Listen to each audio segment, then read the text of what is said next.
আসসালামু আলাইকুম ভিউয়ার্স, আপনারা দেখতে পাচ্ছেন এরশাদনগর খাপাড়া রোড হয়ে গেছে এখন খাল। এখানেই মাছ ধরা যাবে ফেললে জাল। তো দেখতে পাচ্ছেন আপনারা খাপাড়া রোড এরশাদনগর আশামণি পার্কে যাওয়ার উদ্দেশ্যে রওনা হয়েছিলাম। তো রওনা হওয়ার পথে দেখি রাস্তা পুরো হয়ে গেছে খাল।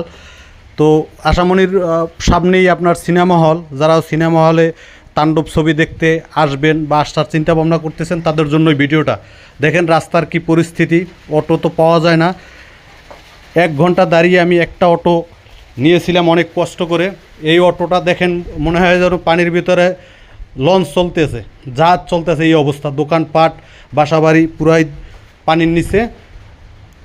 তো চিন্তা করলাম যে যাইতে যাইতে অবশ্যই একটা ভিডিও আপলোড করি, যারা দেখবে আমার ভিউয়ার্সরা কারো না কারো উপকার হবে, বা কেউ এদিকে আসার আগে অবশ্যই দেখে বুঝে শুনে আসবেন, কারণ এখানে একটা আশামণি পার্ক আছে, তারপর সিনেমা হল আছে।